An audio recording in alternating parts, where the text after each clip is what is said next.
صل على سيدنا ومولانا محمد وعلى سيدنا علي وسيدتنا فاطمة وسيدتنا زينب وسيدنا حسن وسيدنا حسين وعلى آله وصحبه وبارك وسلم.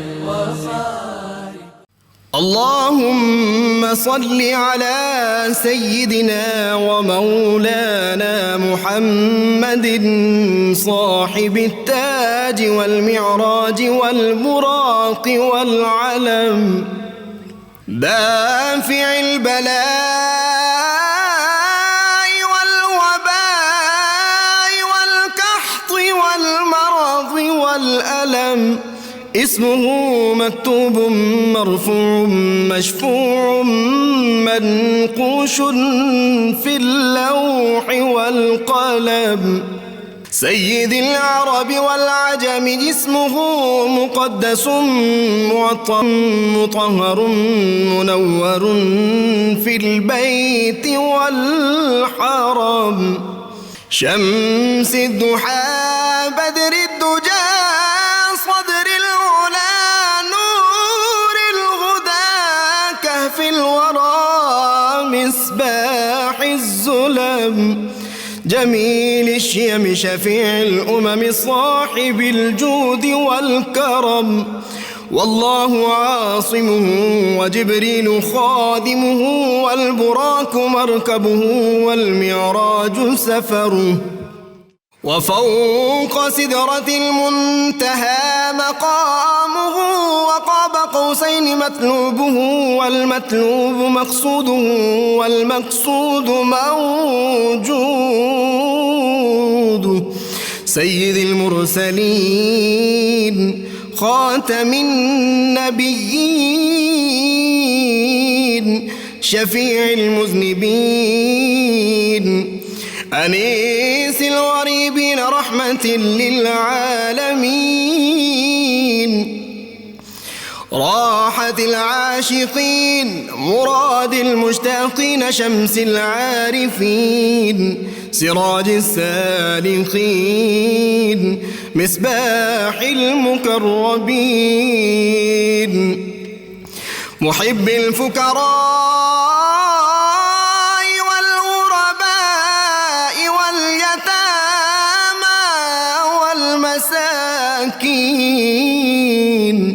سيد الثقلين نبي الحرمين إمام القبلتين وسيلتنا في الدارين صاحب قاب قوسين محبوب رب المشرقين ورب المغربين جد الحسن والحسين مولانا ومولى الثقلين سيدنا أبي القاسم محمد بن عبد الله نور من نور الله يا أيها المشتاقون بنور جماله بلغ العلا بكماله كشف الدجى بجماله حصنت جميع خصاله صلوا عليه وآله وأصحابه وسلموا تسليما سيدنا حسن وسيدنا حسين وعلى آله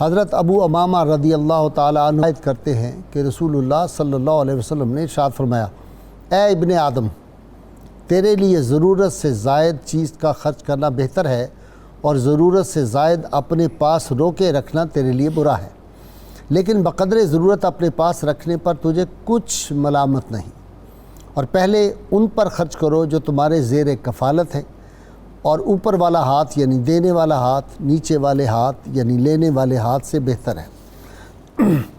ناظرین کرام، بر صغیر پاک و ہند کے کفرستان میں شمع اسلام کو جن ہستیوں نے روشن کیا وہ یقیناً صوفیاء کرام تھے۔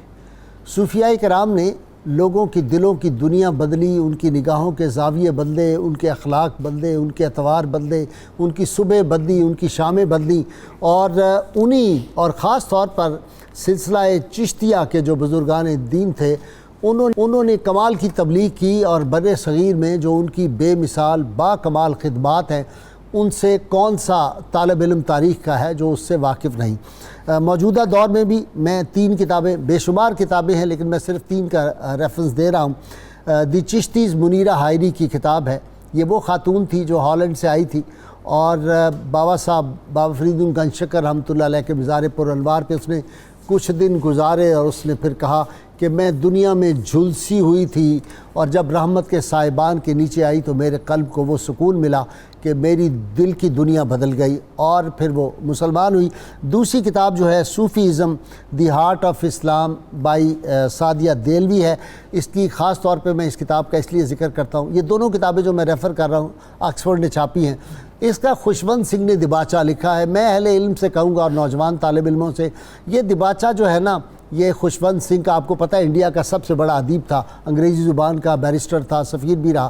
اس کتاب میں آپ پڑھیں اس نے کس طرح لکھا ہے، جو صوفیاء کرام پہ اعتراضات آتے ہیں اس کا جواب انہوں نے کیسے دیا۔ لوگ کہتے ہیں جی زبردستی لوگوں کو مسلمان کیا گیا تھا۔ 1400 سال کی تاریخ میں کوئی ایک آدمی مجھے کوئی ثابت کر دے، میں اس کی شاگردی اختیار کر لوں گا کہ کوئی ایک آدمی جو ہے اس کو زبردستی مسلمان کیا گیا ہو۔ فاروق اعظم رضی اللہ تعالیٰ عنہ نے اپنے خادم کو کہا کہ مسلمان ہو جاؤ، اس نے کہا نہیں میں نہیں ہوتا، آپ نے کہا لا اکراہ فی الدین، ہمارے دین میں کوئی سختی نہیں۔ تو خوشونت سنگھ نے ان سب اعتراضات کے جواب دیے۔ اسلام جو پھیلا تو خواجہ معین الدین چشتی اجمیری، بابا فرید گنج شکر، داتا گنج بخش رحمۃ اللہ علیہ، مجدد الافسانی، ان بزرگوں کی وجہ سے پھیلا۔ تیسری کتاب جو ناظرین کرام ہے وہ جو مشہور ہے آرنلڈ کی پریچنگ آف اسلام، وہ بھی پڑھنی چاہیے۔ خیر، بابا فرید گنج شکر رحمۃ اللہ علیہ، آپ کی ہستی کے بارے میں اور کچھ بھی نہ کہا جائے تو کیا یہ بات ان کی عظمتوں کا اعتراف نہیں ہے کہ خود حضرت معین الدین چشتی اجمیری خواجہ قطب الدین بختیار کاکی کو مخاطب کر کے کہیں کہ بختیار کاکی، یہ عظمتوں کا شہباز تم نے اپنے پاس رکھا ہوا ہے، اس کی نگاہ تو سدرۃ المنتہا تک اس کی پرواز ہے۔ ناظرین کرام، حضرت بابا صاحب رحمۃ اللہ علیہ وہ ہستی پاک تھے، وہ جو اقبال نے کہا تھا نا کہ کوئی اندازہ کر سکتا ہے اس کے زور بازو کا، نگاہ مرد مومن سے بدل جاتی ہیں تقدیریں۔ پھر یہ پاک پتن کا علاقہ جو وجودن ہے، یہاں بابا صاحب آئے اور ہندوؤں کا کتنا گڑھ تھا اور کتنا بڑا جوگی تھا، ایک ہی نگاہ کی تو وہ بس جو تھے وہ ساری اس کی کائنات آپ نے بدل کے رکھ دی کہ ایک ہی نگاہ کے بس پار ہو گئے والا معاملہ ہو گیا۔ آپ نے ذروں کو آفتاب بنایا، سنگ ریزوں کو سونا بنایا، اور پانی پہ چل کے دکھایا، اور پھر آپ کے نزدیک مٹی اور سونا برابر تھے، ہاتھ لگاتے تھے مٹی سونا بنتی تھی، لیکن اس کے باوجود فقر و فاقہ کی کس طرح انہوں نے زندگی اختیار کی، بادشاہوں کے درباروں سے دور رہے، بادشاہوں نے آ کے دولت آپ کے سامنے ڈھیر کر دیا، غریبوں میں تقسیم کر دیا، جائیداد واپس کر دی، کہا ہمیں تو بس 6 فٹ جگہ قبر کی چاہیے، ہمیں ان چیزوں کی ضرورت نہیں ہے۔ ڈاکٹر صاحب آپ سے ابتدا کر رہا ہوں، ڈاکٹر آپ کا اس میں گرامی مسعود تھا اور لقب گنج شکر ہوا، اور اولیاء امت نے، تمام سلاسل کے بزرگان دین نے آپ کی عزت و عظمت اور آپ کی زہد و عبادت کو دیکھ کے آپ کو زہد الانبیاء کا لقب بھی دیا ہوا۔ سبحان اللہ۔ یعنی حضرت بابا صاحب میں زہد، ورع اور تقوی کا وہ مقام ہے جو ہم انبیاء علیہ السلام کی سیرتوں میں دیکھتے ہیں۔ آپ فاروقی النسل ہیں، آباء و اجداد عرب سے منتقل ہو گئے کابل میں، اور وہاں مقامی طور پر آپ کے اجداد میں سے بہت سارے بزرگوں کی حکومتیں بھی رہیں۔ پھر فتنہ تاتار ہوا، چنگیزیوں کے فتنوں میں ظاہر ہے لوگ ادھر ادھر گئے، تو آپ کے آباء و اجداد بھی یہاں بر صغیر آ گئے۔ لاہور آئے سب سے پہلے، پھر کچھ عرصہ قصور رہے، اور پھر ملتان کے نواح میں ایک جگہ کوٹھے وال ہے، وہاں منتقل ہو گئے۔ حضرت بابا صاحب کا زمانہ 6 اور 7ویں صدی ہجری بنتا ہے، یہ 12ویں اور 13ویں صدی عیسوی بنے گی۔ ٹھیک، زیادہ عرصہ آپ نے تقریباً 70 برس کا عرصہ آپ نے 7ویں صدی میں گزارا ہے، ٹھیک، اور 25 سال کے قریب پہلی صدی میں، 6 میں۔ یہ کئی حوالوں سے بہت ہی اہم اور حساس زمانہ ہے۔ سیاسی سطح پر پورے عالم اسلام میں ہمیں ایک انتشار دکھائی دیتا ہے، اور بہت زیادہ حملے بیرونی طاقتوں کے، اور ایک بے چینی اور بے امنی کی فضا دکھائی دیتی ہے۔ اس کے ساتھ ہی جو اللہ تعالیٰ نے انتظام فرمایا ہوا ہے، جس کو ہم حسن انتظام اس کا کہتے ہیں، اس کی تدبیر کا، ہر خطے میں پورے عالم اسلام میں ایک سے بڑھ کر ایک صوفی بزرگ موجود تھے، جن کے آپس میں مراسم بھی تھے، تعلقات بھی تھے، اور انہوں نے مل کے پھر وہ تقویت پہنچائی، یعنی اسلام کے مورچے بنے ان کی جو خانقاہیں تھیں۔ حضرت بابا صاحب کی ولادت بھی کوٹھے وال میں ہوئی، اور آپ خاندان ظاہر قاضی تھے، پڑھا لکھا گھرانہ تھا، دیندار گھرانہ تھا، والدہ ماجدہ کا اسم گرامی کرسم خاتون تھا، تعلیم و تربیت حاصل کی، اور اعلیٰ تعلیم حاصل کرنے کے لیے آپ ملتان تشریف لے گئے۔ وہاں حکمرانوں کا خاندان تھا اوپر جا کے؟ جی، کابل میں حکمرانی رہی تھی۔ قاضی منہاج الدین کی ایک مسجد ہے ملتان میں، وہاں آپ کتاب پڑھ رہے تھے، فقہ حنفی کی کتاب ہے، نافع اس کا نام ہے، جس کا مطلب ہے نفع دینے والا۔ اب بڑی اہم بات ہے کہ طلب اگر صادق ہو اور جوہر قابل ہو تو شیخ مرشد خود آ جاتا ہے تلاش میں۔ حضرت خود راہوں پہ آ نکلتے ہیں، خود راہوں پہ آ نکلتے جو بندہ نواز ہوتے ہیں۔ سبحان اللہ، سبحان اللہ۔ جی ہاں، اس مسجد میں آپ جب سبق پڑھ رہے تھے تو حضرت قطب الدین بختیار کاکی آئے۔ اب بابا صاحب میں بھی روحانی طلب تھی، اور آپ انتظار میں تھے کہ مجھے اپنے مرشد کی کہیں تلاش کریں۔ حسن طلب، ایگزیکٹلی۔ تو حضرت بختیار کاکی نوافل میں مشغول ہو گئے، اور آپ نے انہیں دیکھا تو بس انہی کے ہو گئے، طے ہو گیا، ایک ہی نگاہ میں یہ فیصلہ ہو گیا کہ یہی وہ جگہ ہے اور یہی وہ آدمی ہے۔ کرنے گئے تھے ان سے تغافل کا ہم گلا، کہ ایک ہی نگاہ کے بس پار ہو گئے۔ جی ہاں۔ تو نماز کے بعد آپ نے ملے، قدم بوسی کی، تو حضرت نے پوچھا کہ برخوردار، آپ کو بھی بہت اچھے لگے بابا صاحب، نوجوان تھے اس وقت، 18-20 سال عمر تھی، آپ کیا پڑھ رہے تھے؟ انہوں نے کہا جی میں نافع پڑھ رہا تھا۔ آپ نے فرمایا پہلی بات تو یہ ہے کہ آپ کو کیسے معلوم ہے کہ یہ کتاب آپ کے لیے نافع بھی ہے؟ اور دوسری بات یہ ہے کہ میں آپ کو دعا دیتا ہوں کہ اللہ تعالیٰ آپ کو نافع پڑھائے بھی اور نافع بنائے بھی، کہ آپ خود نافع بن جائیں۔ تو آپ دیکھیے کہ کتنے سعادت مند تھے حضرت بابا صاحب۔ اب نوجوان آدمی کسی بھی طرح کی بات کر سکتا ہے، آداب کتنے تھے جو ہماری تہذیب اور ایسے دینی گھرانوں کی تربیت کے زیر اثر ہوتے تھے نوجوانوں میں۔ انہوں نے دست بستہ عرض کی کہ آپ دعا فرمائیے، اور میں آپ کی خدمت ہی میں رہ کر نافع پڑھوں گا بھی اور نافع بنوں گا بھی۔ واہ واہ، یہ دیکھیے نا، یہ کیا ادا ہے جو سکھائے کس نے اسماعیل کو آداب فرزندی۔ تو اس کے بعد آپ نے حضرت قطب الدین بختیار کاکی نے تاکید فرمائی کہ آپ اپنا علم حاصل کیجئے، تکمیل کیجئے۔ میں حضرت بہاؤالدین زکریا ملتانی کی خانقاہ میں ہوں، جتنے دن یہاں ہوں ہفتہ بھر آپ مجھ سے ملیے، اور پھر جب آپ تکمیل کر چکے ہیں علوم ظاہری کی، یہ بھی آپ نے فرمایا کہ درویش کے لیے علم شریعت بھی لازم ہے اس کا حصول۔ تو آپ جب علوم، یہ اسی دور کے لیے تھا، دور اچھا، زبان حال سے ایک بات کہی ہوگی، مجھے لگتا ہے آپ کے ذوق کی نظر تینوں کے کر رہا ہوں۔ ایک بات کہیں تم سے، خفا تو نہیں ہوگے، پہلو میں ہمارے دل مستر نہیں ملتا۔ آپ سے ملاقات کے بعد دے دیا دل آپ کو۔ جی ہاں۔ اچھا جی، تو کہ پھر آپ دہلی آ جائیے گا۔ اس کے بعد بابا صاحب کا سفر شروع ہو گیا، اور چشتیوں میں سب سے زیادہ سیاحت جس شخص نے کی ہے وہ حضرت بابا صاحب ہیں۔ اس وقت کا جو معلومہ عالم اسلام تھا ان سب میں آپ گئے، اور وہاں مشائخ سے بھی ملتے رہے، اور وہاں اصول تعلیم کا سلسلہ بھی جاری رہا، بزرگان دین کے مزارات پر بھی فیض کے لیے، حصول فیض کے لیے حاضر ہوتے۔ اللہم صلی علی سیدنا و مولانا محمد وعلی سیدنا علی و وسيدتنا فاطمة وسيدتنا زينب وسيدنا حسن وسيدنا حسين وعلى آله وصحبه وبارك وسلم. اللهم صل على سيدنا ومولانا محمد وعلى سيدنا علي وسيدتنا فاطمة وسيدتنا زينب وسيدنا حسن وسيدنا حسين وعلى آله وصحبه وبارك وسلم. اچھا جی ڈاکٹر صاحب آپ سے نجیب الدین متوکل رحمۃ اللہ علیہ برادر خود آپ جی انہوں نے کہا کہ حضرت میں نے سنا ہے کہ جب آپ نماز پڑھ رہے ہوتے ہیں وہ الصلاۃ و معراج المومنین تو آپ جب کوئی نماز پڑھ رہے ہوتے ہیں یا رب کہتے ہیں تو آواز آتی ہے لبیک یا عبدی. اور مجھے یہ بھی پتہ چلا ہے کہ آپ کو جناب خضر علیہ السلام آ کے ملتے ہیں اور مردان غیب کا آنا جانا آپ کے ہاں ہوتا ہے. یہ کیا بات ہے؟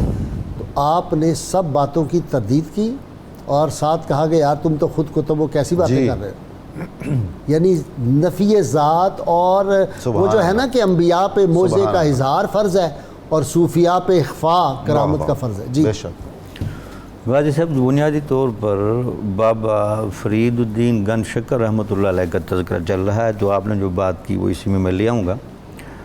آپ کی شخصیت کی تفوق اور آپ کی شخصیت کا تسلط ولایت میں دیکھیں کہ آپ کے بارے میں 2 جملے خواجہ معین الدین چشتی اجمیری رحمۃ اللہ علیہ نے خواجہ قطب صاحب سے فرمائے. ٹھیک. فارسی میں فرید شمع است خان وعدہ درویشاں روشن خواہد کرد. سبحان اللہ سبحان اللہ. فرید شمع ہے، یہ درویشوں کا خاندان اس کے آنے کی وجہ سے روشن ہو جائے گا.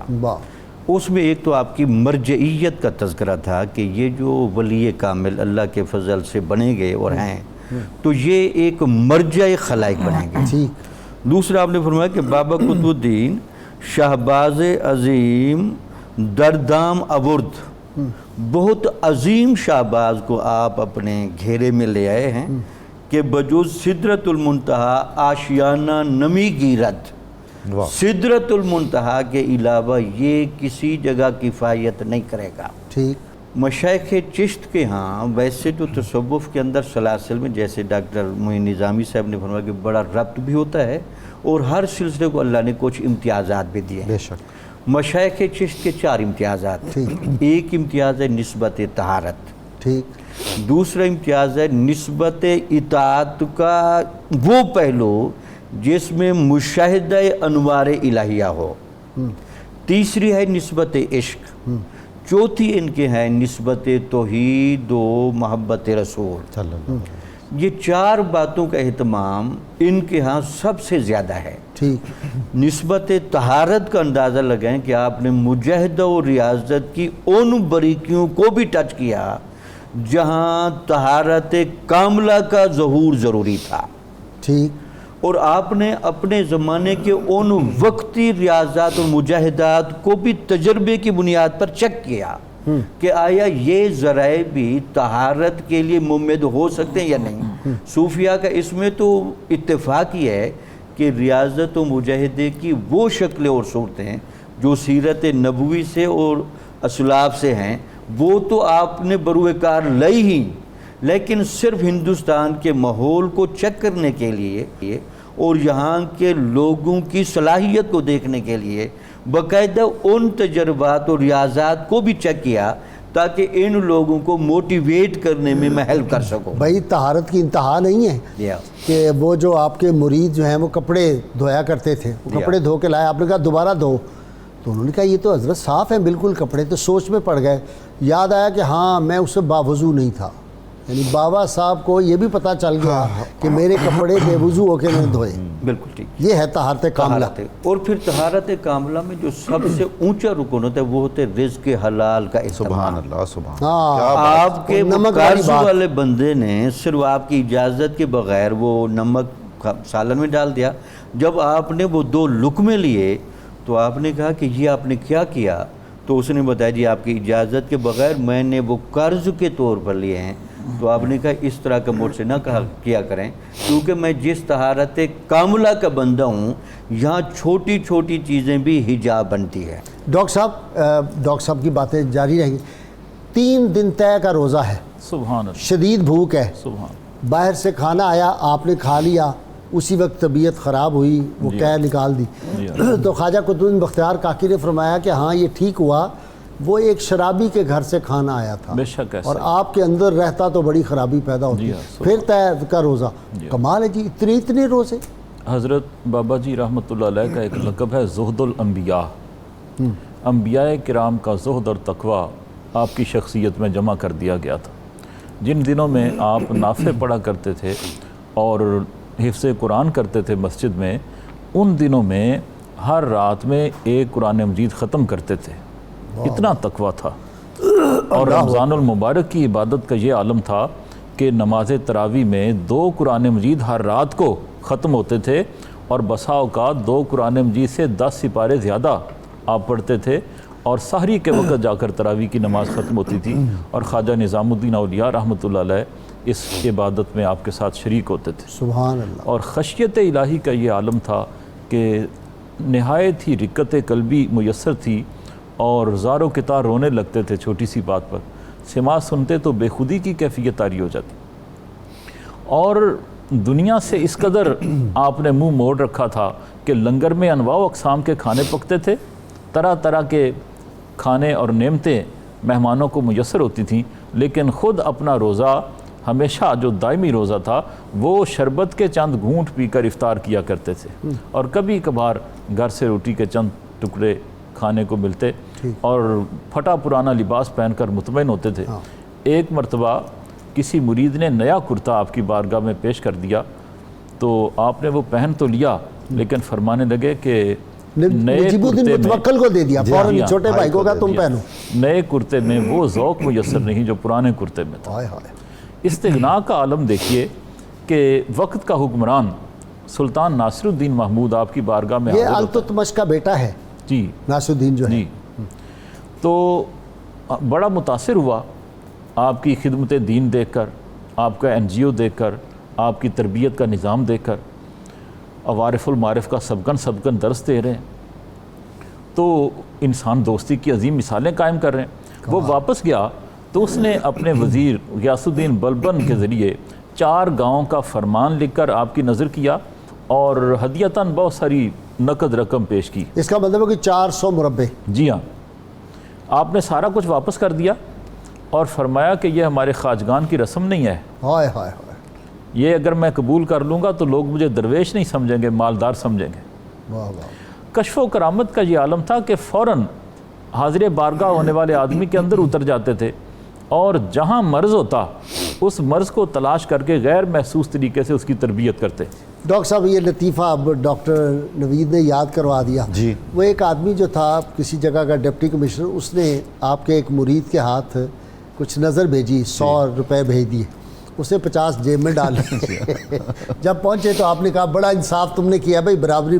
جی ہاں, جی ہاں. لیکن آپ دیکھیے کہ اسی شخص کو اس کی اتنی تربیت کی کہ اسے اپنا پھر خلیفہ بنایا. شیخ عارف سیوستانی وہ ان کا نام ہے. اور پھر وہ پہلے معلومہ حد تک سب کانٹیننٹ سے جو چشتی مرکز قائم ہوا ہے سرزمین عرب میں, وہ شیخ عارف سیوستانی وہی تھے. اچھا وہی, اچھا جی. یہ ڈاکٹر صاحب ذرا شعر جو ہے نا, ہر کے در بندے نام و آوازہ است, جی, خانہ او بیرون دروازہ. سبحان اللہ, سبحان اللہ. جو شخص بھی اپنی نام و نمود چاہتا ہے, اپنی شہرت چاہتا ہے, وہ یوں سمجھے کہ معرفت کے اور روحانیت کے شہر کی فصیل سے باہر رہتا ہے, اس کا گزر نہیں ہوتا. حضرت خواجہ نظام الدین اولیاء فرماتے تھے کہ نوجوانی میں جب میرے دل میں طلب جاگی، تازہ ہوئی، تو میں سمجھتا تھا کہ کشف و کرامت بہت عجیب و غریب چیز ہے، اور یہ ایسا عظیم مرتبہ ہے جہاں تک پہنچنا کمال ہے۔ کہتے بابا صاحب کی خدمت میں حاضر ہوا تو پتہ چلا کہ کشف و کرامت سے تو زیادہ بے معنی اور حقیر چیز ہی کوئی نہیں، جہاں ہر بات ہی کشف ہے اور ہر بات ہی کرامت ہے۔ آپ نے فرمایا کہ حضرت بابا صاحب کے بعض ارشادات اور جملے 30 سال بعد 40 سال بعد پتہ چلے کہ آج کے دن کے لیے آپ نے 30 سال پہلے یہ فرمایا۔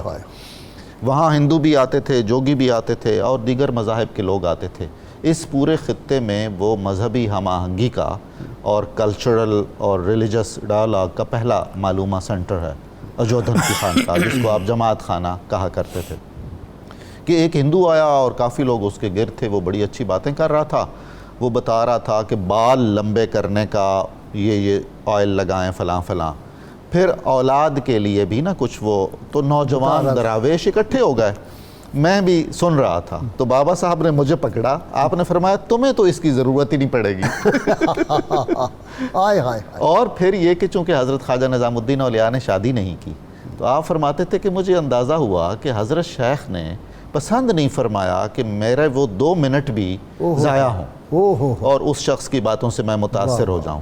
اچھا جی، بال سے پھر آ گیا تو بات بڑی خوبصورت کہ ایک دن آپ کنگھی کر رہے تھے ڈاڑی شریف میں، ایک بال گر گیا، جی بالکل، خواجہ صاحب نے اٹھایا، خواجہ نظام پاک نے کہا حضرت اجازت ہے اس کا تعویذ بنا لوں، تو وہ دلی جا کے لوگوں کو جس کی کوئی بھی حاجت ہوئی کہتے ہیں ادھارا دے رہا ہوں، جب تمہارا کام ہو جائے واپس کر دو۔ ایسا ہے، اور فرماتے تھے کہ جب کسی کا کام ہو جانا ہوتا تھا تو وہ بال مبارک بآسانی مجھے مل جاتا تھا، اچھا، اور جب کسی کی مسئلے میں اڑچن ہونی تھی تقدیر کی وجہ سے تو وہ میں نے سنبھال کے رکھا ہوا تھا وہ بال مبارک، تو وہ مجھے ملتا نہیں تھا، مجھے اندازہ ہو جاتا تھا کہ اس کا کام نہیں ہونے والا، تا آ کے وہ ایک شخص لے گیا اور پھر وہ تلاش بسیار کے باوجود وہ ملا نہیں۔ اللهم صل على سيدنا ومولانا محمد وعلى سيدنا علي وسيدتنا فاطمة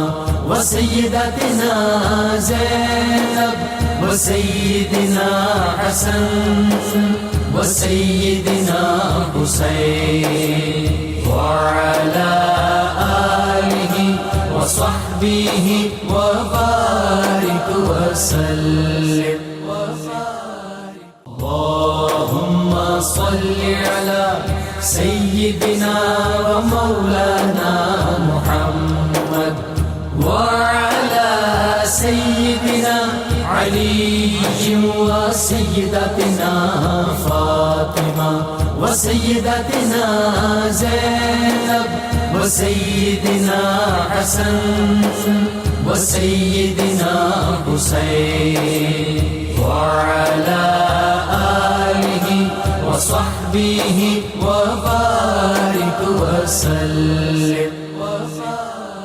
بابا صاحب رحمۃ اللہ علیہ فرماتے تھے کہ رحمت کونین صلی اللہ علیہ وسلم کی بارگاہ علی قدر میں جو بھی آیا وہ کیا کیا نہیں ملتا دو جہاں کو تیرے در سے، ایک لفظ نہیں ہے کہ تیرے لب پہ نہیں ہے۔ فرمایا کرتے تھے کہ عبادت میں لطف جاتا رہتا ہے، اگر ایک بھی حاجت مند دروازے پہ ہو، پہلے میں حاجت مندوں کی وہ جو ان کی ہوتی ہیں، جو بھی ان کی ضرورتیں ہوتی ہیں وہ سنتا ہوں اور جتنی کوشش ہوتی ہے ان کو پورا کرتا ہوں۔ اور کمال کی یہ بات ہے کہ بابا صاحب ہر ایک کو کچھ نہ کچھ دے کے بھیجتے تھے، چاہے وہ بیری ہوں، بیری کے جو بھی آنے والا ہوتا تھا روحانی، تو ان کو وہاں سے خیرات اور جو روحانی ان کی نعمتیں تھیں وہ تو عطا کرتے ہی تھے، اس کے ساتھ کچھ نہ کچھ ان کو گفٹ بھی ضرور کیا کرتے تھے۔ جی ڈاکٹر صاحب، غازی صاحب بات چل رہی تھی کہ بابا فرید صاحب اپنے مریدوں کی اور متعلقین کی اعتقادی طور پر، علمی طور پر اور روحانی طور پر کس طرح تربیت فرماتے تھے۔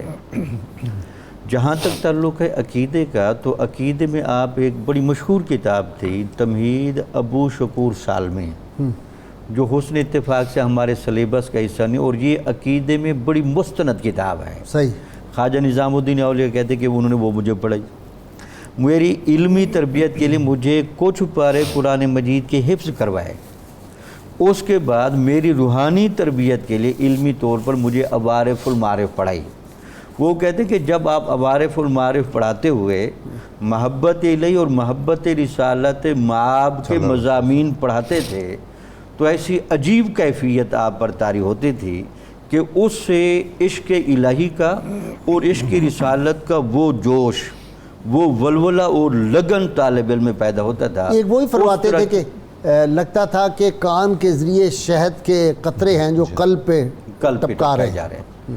بنیادی وجہ یہ کہ وہ جو بات آپ کر رہے تھے کہ جہاں ہمارے صوفیاء نے مذہبی ہم آہنگی کی، اس مذہبی ہم آہنگی سے لا اکراہ فی الدین کے اصول کو سامنے رکھتے ہوئے نا، الستو بربکم قالوا بلا کی چھپی ہوئی استدعا جو ہر روح میں موجود تھی اس کو اپنی ولایت کے زور پر ابھار کے دکھایا. ڈاکٹر صاحب کیا خوبصورت آپ نے یہ کمال کی بات کی. جی ڈاکٹر نوید اظہر، ایک بات کمال کی، آپ فرماتے تھے کہ دین کا جب معاملہ آ جائے اور دینی غیرت کا معاملہ آ جائے پھر نہ تو کسی کمپلیکس میں پڑھنا ہے کہ مثلا جی لوگ کیا کہیں گے کہ ہم ہاتھ سے کھا رہے ہیں، محمد علی جوہر والی بات.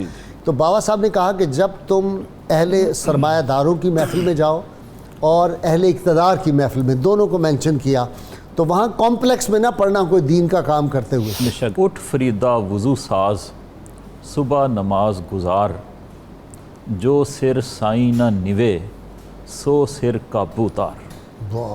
بابا فرید شکر گنج رحمۃ اللہ تعالی ترجمہ فرما دیں ذرا ناظرین کے. جی ہاں، پنجابی کے پہلے شاعر ہیں. فرماتے ہیں فرید اٹھو، صبح کی نماز کی تیاری کرو، وضو کرو اور نماز فجر ادا کرو. وہ سر جو مالک کے سامنے سجدہ ریز نہیں ہوتا اس کو اتار کر پھینک دو. واہ واہ واہ واہ. تو ستا رب جاگدا تیری ڈاڈے نال پریت، کالے مینڈے کپڑے تے کالا مینڈا ویش، گناہی بھریا میں پھراں تے لوگ کہن درویش. کاگا سب تن کھائیو چون چون کھائیو ماس. سبحان اللہ. اے کوے تو موت کے بعد میرا سارا جسم نوچ لے، میرا ماس جلد سکن ساری کھا جا. دو نینا کو مت چھوئیو پی دکھن کی آس، لیکن میری دو آنکھوں کو مت کھانا کیونکہ مجھے محبوب کے دیدار کا انتظار ہے. سبحان اللہ. اب مومن خان مومن کا شعر بھی ساتھ ذہن میں لے آئیں کہ مرنے کے بعد بھی میری آنکھیں کھلی رہیں، عادت جو پڑ گئی تھی تیرے انتظار کی. کیا بات. تو فرماتے ہیں آنکھیں جو ہے نا یہ محبوب کے دیدار کی مشتاق ہے. تو پنجابی کے پہلے شاعر ہیں اور آپ کی شاعری جو ہے وہ اشلوک کہلاتی ہے، ابیات کی شکل میں ہے، لمبی نظمیں نہیں ہیں. ٹوریا ٹوریا جا فریدہ. جی ہاں، اور اس کی مقبولیت کے پیش نظر وہ سکھ مذہب کی جو مقدس کتاب ہے گرنتھ اس میں شامل ہے. اور بڑی عقیدت رکھتے ہیں جس سکھ حضرات بابا صاحب سے وہ آتے ہیں عرس پہ بھی. جی ہاں، بابا فرید کی بانیاں اس میں شامل ہیں. تو انہوں نے شاعری میں بھی فکر آخرت کی ترغیب دی ہے اور ویسے بھی آپ کی تعلیمات جو ہیں بہت جامع اور کامل ہیں. فرماتے ہیں کہ درویش کو 4 چیزوں پر عمل پیرا ہونا چاہیے. آنکھوں سے اندھا ہو جائے، کسی کے عیوب نہ دیکھے. کانوں سے بہرا ہو جائے، غلط بات نہ سنے. زبان سے گونگا ہو جائے، غلط بات اس کی زبان سے نہ نکلے. اور پاؤں سے لنگڑا ہو جائے، غلط راستے پر نہ چلے، نفس کے پیچھے نہ چلے. اگر یہ 4 خوبیاں درویش کے اندر ہیں تو پھر وہ درویش ہے، ورنہ دروغ گو ہے. اللہم صلی علی سیدنا و مولانا محمد وعلی سیدنا علی و سیدتنا فاطمہ و سیدتنا زینب و سیدنا حسن و سیدنا حسین وعلی وصحبه وبارك وسلم. اللهم صل على سيدنا ومولانا محمد وعلى سيدنا علي وسيدتنا فاطمة وسيدتنا زينب وسيدنا حسن وسيدنا حسين وعلى آله وصحبه وبارك وسلم. مائی صاحبہ چکی چلا رہی تھی، جی۔ بابا صاحب گود میں تھے، تو وہ لکھا ہے کہ چکی چلدی ویک کے دتا فریدے رو، دوہاں پوڑاں وچ آن کے باقی رہا نہ کو۔ آج کی نوجوان نسل کو تو نہیں پتا وہ چکی میں پس جائے۔ جی۔ تو مائی صاحبہ نے جو جواباً کہا، میاں محمد صاحب نے اس کا ترجمہ کیا ہے کہ مائی صاحب نے فرمایا ویک فریدا ستیا تے کان دلاں دے کھول، اے او دانے بچ گئے نے جڑے رہ گئے کلی دے کھول۔ جی ہاں، مرکز کے قریب جو رہیں گے اور اصل سے وابستہ رہیں گے تو پھر وہ اور مرکز ذات مصطفیٰ صلی اللہ علیہ وسلم، غیر مشروط محبت اور لامحدود وفاداری کا یہ ترجمہ رسول اللہ صلی اللہ علیہ وسلم کی ذات بابرکات سے ہے۔ حضرت بابا فرید الدین گنج شکر رحمۃ اللہ علیہ نے فرمایا کہ ایک شیخ طریقت نہ تو درس و تدریس سے اپنا فیض القاء کرتا ہے اور نہ وعظ اور خطبات سے۔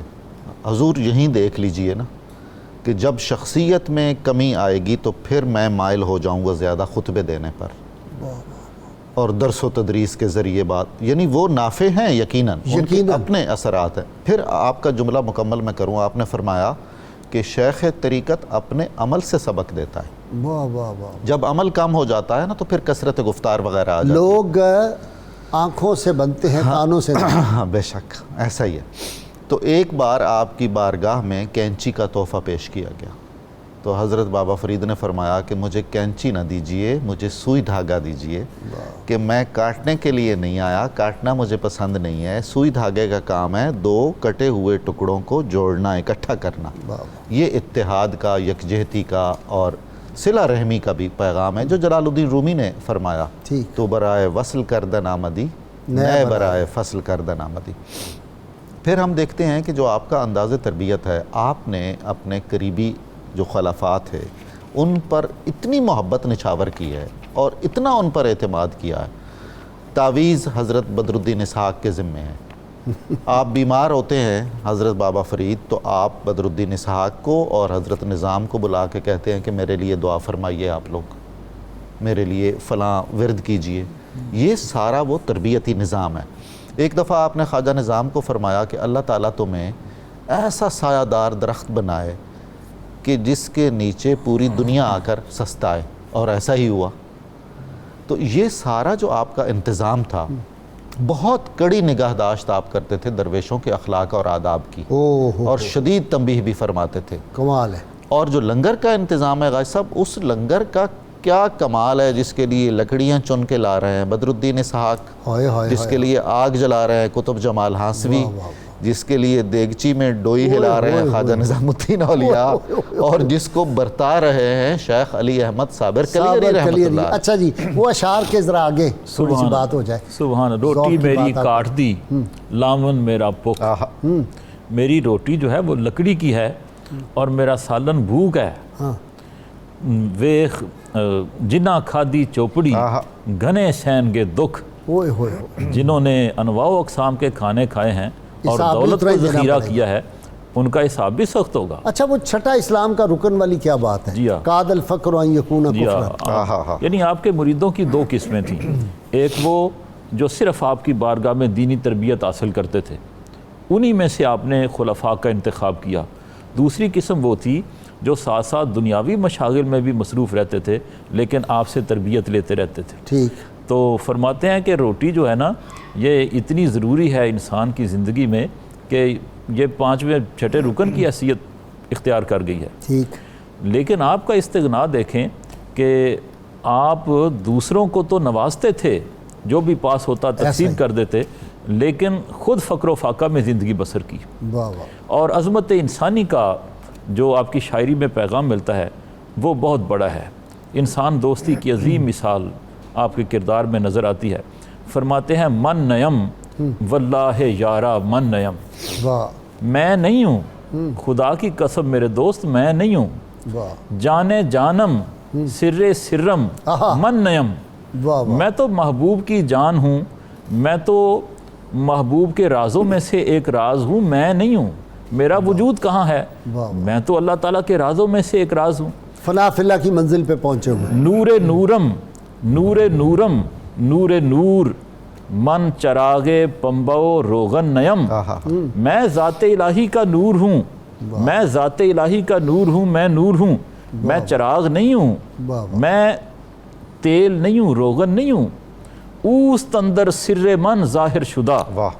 آخری شعر میں ساری نظم کو کھول دیا. فرماتے ہیں اوست اندر سر من ظاہر شدہ، من نیم مسعود واللہ من نیم. سبحان. وہ جو محبوب حقیقی ہے وہ میری ذات میں جلوہ گر ہے. سبحان اللہ. وہ اس مرتبہ تشبیہ میں میری ذات میں ظاہر ہو گیا ہے، ظہور فرمایا ہے اس نے.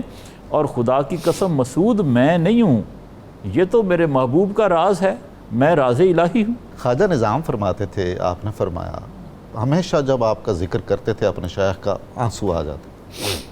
آپ نے دیکھا کہ کوئی ہزاروں کی تعداد میں لوگ موجود ہیں جو دہلی میں خانقاہ خواجہ نظام پہ کھانا کھا رہے ہیں، تو آپ رونے لگے. کسی نے پوچھا کہ حضور کیا آپ کو یاد آیا؟ آپ نے فرمایا مجھے ایک بار پاک پتن سے روانہ ہوتے ہوئے بابا صاحب نے فرمایا تھا کہ میں نے اپنے لیے تو دنیا کبھی نہیں مانگی، تیرے لیے تھوڑی سی مانگی ہے. آپ نے فرمایا یہ تھوڑی سی ہے.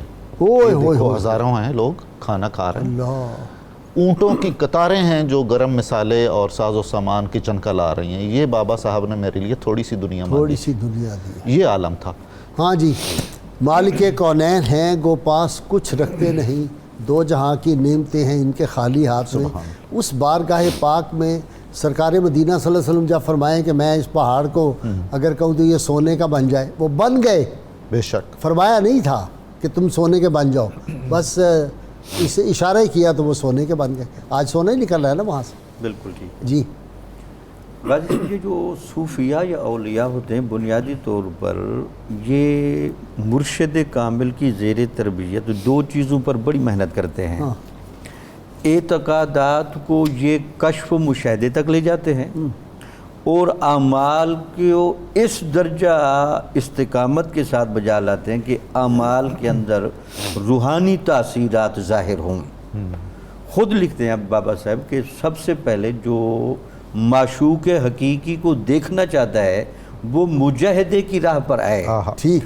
مجاہدہ اس کو مکاشفے تک لے جائے گا. ٹھیک. مکاشفہ اس کو مشاہدے تک لے جائے گا. ٹھیک. اور مشاہدے کی بنیاد پر جب اس کی لیس کمثلہ شیء اور لامحدودیت کی حدود ظاہر ہوں گی تو وہاں فنائیت اور تحیر کی کیفیت طاری ہو جائے گی اور بندہ صفات الہی کا مظہر بن جائے گا اور وہ صبغت اللہ اس پر آ جائے گا. وہ جو ہے کہ رحمتوں کی نوید گنج شکر، نعمتوں کی کلید گنج شکر، ہر مشکل دی کنجی یارو ہاتھ مردہ دے آئی کہ مرد نگاہ کرن جس ویلے مشکل رہے نہ کھائی. میاں صاحب فرماتے ہیں عارف کھڑی. غازی صاحب، آخری باتوں میں سے حضور نبی اکرم صلی اللہ علیہ وسلم کی اپنی اولیاء کبار اور اکملین کے ساتھ بڑی نوازشات رہی ہیں، لیکن ہر کسی کے ساتھ آپ کا ایک رویہ الگ تھا. ٹھیک. ابن عربی جب وصال کر گئے تو اسی رات شہاب الدین سہروردی رحمۃ اللہ علیہ نے حضور نبی اکرم صلی اللہ علیہ وسلم کو وہاں خواب میں دیکھا. تو پوچھا حضور نبی اکرم صلی اللہ علیہ وسلم سے بھئی آپ کا آنا کس لیے ہوا؟ تو آپ نے کہا میرا بیٹا ابن عربی فوت ہو گیا ہے تو میں اس کے لیے آیا ہوں. جب بابا صاحب کو جہاں جو بہشتی دروازہ ہے، جیسے معین نظامی صاحب نے بات کی، یہاں خواجہ نظام الدین اولیاء نے اسی بہشتی دروازے پر حضور نبی اکرم صلی اللہ علیہ وسلم کو اور چاروں خلفائے راشدین کو جلوہ گر دیکھا اپنے اس کامل ولی کی حوصلہ افزائی کے لیے اور اس کا مقام امت پر ظاہر کرنے کے لیے کہ اس ولی کامل و اکمل نے جس ڈھب پر جس طریق پر زندگی گزاری ہے تو میں اس کو اعزاز دینے آیا ہوں. کتاب الشفا سے نسخہ ہے جی، خسرے کا علاج ہے. اگر کوئی شخص خسرہ کے مرض میں مبتلا ہو جائے تو 3 یا 5 لونگ یا مونگ پر 3 بار سورہ رحمان پڑھ کر دم کریں اور ان کو چبا کر کھا لیں. انشاءاللہ خطرہ کا مرض ختم ہو جائے گا. شرط یہ ہے کم از کم 11 مرتبہ کوئی بھی درود پاک جو آپ کو عطا ہو ضرور پڑھیں. حضرت باب فدین گنج شکر رحمۃ اللہ علیہ ارشاد فرماتے ہیں جس دل میں اللہ تعالیٰ کا ذکر جاری و ساری رہتا ہے وہ دل ہمیشہ زندہ رہتا ہے اور شیطانی خواہشات اس پر غلبہ نہیں پا سکتی. اللہم صلی علی سیدنا و مولانا محمد وعلی سیدنا علی و سیدتنا فاطمہ و سیدتنا زینب وسيدنا حسن وسيدنا حسين وعلى آله وصحبه وبارك وسلم.